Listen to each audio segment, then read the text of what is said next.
सफलता के लिए एक ही चीज चाहिए। क्या चाहिए?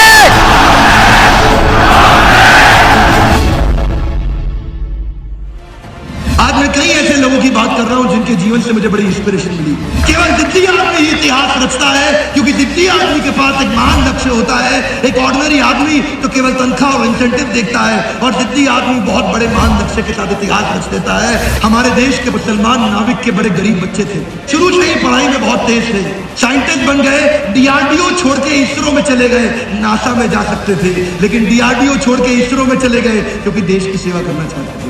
एक के बाद एक, एक के बाद एक, एक के बाद एक ये कई मिसाइल बनाते चले गए। हमारे देश का सम्मान बढ़ाने के लिए दुनिया को दिखा दिया कि भारत के पास भी साइंस की ताकत है, और इनको मिसाइल मैन के नाम से जाना जाने लगा। पीएचडी करना चाहते थे, नहीं कर पाए, लेकिन बाद में दुनिया भर की सारी यूनिवर्सिटीज ने अपनी पीएचडी की डिग्री इनको ऑनररी दे दी। हमारे देश के राष्ट्रपति हुए, इनका नाम है एपीजे अब्दुल कलाम।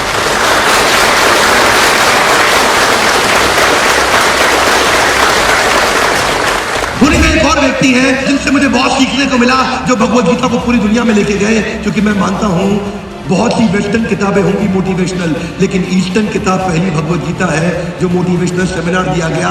हमारे देश के कॉन्स्टिट्यूशन में कई अमेंडमेंट हुए, 5000 साल से भगवत गीता में कोई अमेंडमेंट नहीं हुआ।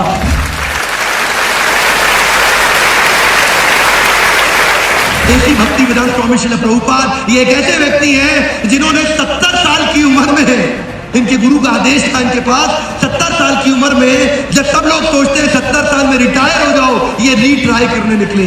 70 साल में क्या करना चाहिए? कम ऑन, रीट्राई करना चाहिए। लाउडली क्या करना चाहिए? क्या करना चाहिए? 70 साल की उम्र में रीट्राई किया, और ये चाहते थे कि मैं भगवत गीता को पूरी दुनिया में लेके जाऊं।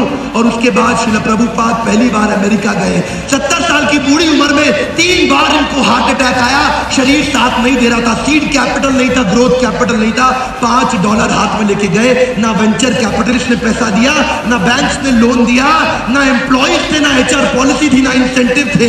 बिना हाथ में कुछ लिए अमेरिका चले गए। बोले मैं कृष्ण की ताकत पूरी दुनिया में पहुंचाना चाहता हूं। 70 साल की उम्र में इन्होंने शुरुआत करी, और उसके 12 साल के अंदर दुनिया में 108 मंदिर इन्होंने बनाए जहां भगवत गीता पे ट्रेनिंग दी जाती है। 108 मंदिर जो दुनिया में बनाए, जिसमें हिंदू, मुस्लिम, सिख, ईसाई, पारसी, बौद्ध, हर धर्म के लोग थे जो चाहते थे भगवत गीता को पढ़ाया जाए। और उन्होंने क्या किया? 70 देश कवर कर लिए 70 साल की उम्र में। उस समय ट्रांसपोर्टेशन इतनी तेज नहीं थी, 2 घंटा सोते थे रोज, 2 घंटे से ज्यादा नहीं सोए, क्योंकि मान लक्ष्य लेके चले थे। वृंदावन में इन्होंने समाधि ले ली 1970 में। आज भी पूरी दुनिया में इस्कॉन के मंदिर चल रहे हैं, और उनके नाम से आज भी लोग भगवत गीता पढ़ रहे हैं। एक जिद्दी आदमी बहुत बड़े लक्ष्य के साथ चलता है। चाणक्य पंडित धनानंद ने उनसे बोला, धनानंद एक ऐसा राजा था भारतवर्ष में जो कि प्रजा से कर वसूलता था और जुए सट्टे लॉटरी में गवा देता था। चाणक्य ने उनसे कहा कि राजन, प्रजा से कर लेने के बाद उसको समाज की सेवा में वापस लगाना चाहिए। धनानंद को यह बात पसंद नहीं आई, और बड़े राज्य में उनको बोला निकल जाओ यहां से। चाणक्य जब नीचे गिरे तो वो ब्राह्मण थे, उनकी शिखा खुल गई। उठने के बाद उन्होंने संकल्प लिया, जब तक तेरे पूरे साम्राज्य को समाप्त करके अखंड भारत के अंदर एक महान राजा नहीं ला दूंगा, तब तक मैं ये शिखा नहीं बांधूंगा। क्योंकि चाणक्य अखंड भारत का निर्माण करना चाहते थे। चाणक्य ने, छोटा सा बच्चा था चंदू, जिसको चाणक्य पंडित ने उठाया, चंदू को चंद्रगुप्त नाम दिया, और उसकी मां मूरा को मौर्य डायनेस्टी का नाम दिया। एक महान लक्ष्य के साथ चले थे। केवल जिद्दी आदमी ही इतिहास रचता है, और उन्होंने अखंड भारत का निर्माण कर दिया। जो आदमी बड़ा सोच सकता है वो बड़ा कर सकता है। छोटी सोच और पाँव की मौज इंसान को दूर जाने नहीं देती।